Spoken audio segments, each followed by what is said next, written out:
নামাজ ছিল না। আরেকটা হলে তো হুজুর রোগ সইতে পারবে না, আরো একটা ছিল এটার ভিতরে। তারাবির নামাজ শুধু তারাবির নামাজ ছিল না, তারাবির নামাজের ভিতরে কিয়ামুল লাইলও ছিল, আবার তাহাজ্জুদও ছিল। এই জন্যই তো তারাবির পরে বেতের জামাতে পড়া হয় না। বুখারী শরীফে আছে ইজালু আখিরা সালাতুকুম বিতরা, তোমাদের শেষ নামাজ বেতেরকে বানাও।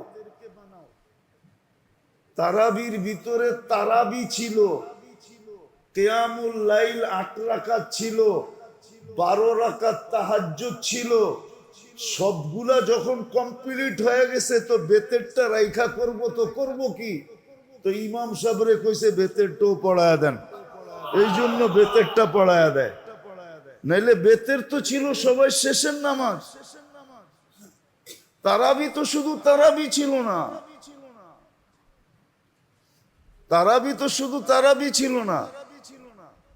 ভালো মতে বোঝেন, তারাবি শুধু তারাবি ছিল না, এটা তারাবি ছিল, কিয়ামুল লাইল এর ভিতরে ছিল, আবার তাহাজ্জুদ এর ভিতরে ছিল।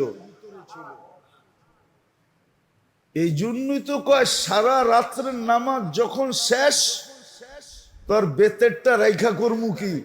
ওইটা আপনার পিছে পড়া ফেলাই, এই জন্য ইমাম ওইটা পড়ায়া দেয়। এটার ভিতরে সব ছিল, এক রাত্রের সব ইবাদত ছিল। 1 মাস পড়তেন, 70 মাসের কি হয়ে যেত? তাহাজ্জুদ হয়ে যেত। 70 মাসের কিয়ামুল লাইল হয়ে যেত। 1 মাসের তারাবি তো হইতই হইতো না।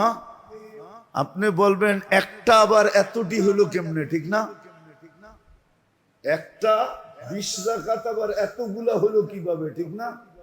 তো একজন রে দাঁড়া করাইলি তো দেখা যায়, ঠিক না? উনি বাবা, উনি শ্বশুর, উনি আবার ভাই, হ্যাঁ, উনি আবার জামাই, উনি আবার খালু, উনি আবার ফুফা। একজনই তো, ঠিক না? একজন এতটি হইলো কেমনে, ঠিক না? কি একজন এতগুলা না? হ্যাঁ, আবার ছেলে, উনি ছেলে, উনি বাবা, হ্যাঁ,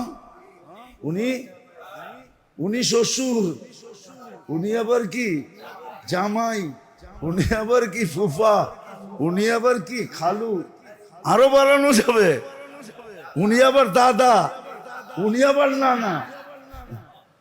একজন এতটি হইলো কেমনে? অনেকে কইব 20 রাকাত আবার এতগুলো হইলো কেমনে? তুমি বোঝো না, এই জন্য বোঝো না, নাইলে একজনে এতগুলা হওয়ার সিস্টেম আছে। তো রমজান ছিল আমাদের জন্য মৌসুম দিছে এরা, বিশেষ করে গরিবদের জন্য এটা মৌসুম ছিল, গরিবদের জন্য। আমি তো মনে করি ওই হাদিস যে গরিবরা এসে আল্লাহ রসুলের কাছে কাঁদতেছে আর বলতেছে, ইয়া রাসূলুল্লাহ সাবাকা বিনা আহলুদ দাসুর, পয়সাওয়ালারা আগে চলে গেল। তো বলছে কিভাবে? তো দেখাইলো যে দান খয়রাত সবকিছু করেই তো দেখি ওরা আগে, জেহাদের ঘোড়া দরকার ওরা আগে, টাকা দরকার ওরা আগে, সামান দরকার ওরা আগে, আমরা তো গরিব পিছিয়ে রয়ে গেলাম। আল্লাহর রসুল ওদেরকে শিখায়া দিছিলেন যে এইটা নামাজের পরে কইরো, সুবহানাল্লাহ 33 বার, আলহামদুলিল্লাহ 33 বার, আল্লাহু আকবার 34 বার। চুপে চুপে বলছেন, কিন্তু কথা কি আর চুপায়া থাকে? ছুপায়া থাকে? কেননা দেওয়ালের কান তো ওই জমানায় ছিল, আজকেও আছে, ঠিক না?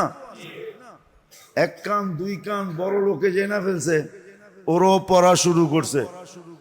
আইসা বলতেছি, ইয়া রাসূলুল্লাহ দিলেন আমা করে, এখন তো বড় লোকও পড়ে, চাইছিলাম ওদের থেকে আগে যেতে টুটকা দিয়া, কিন্তু পারলাম তো না, ওরাও তো শুরু করে দিছে।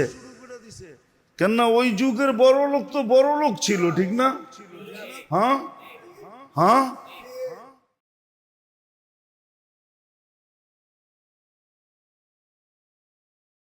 তারাবির নামাজ তো তারা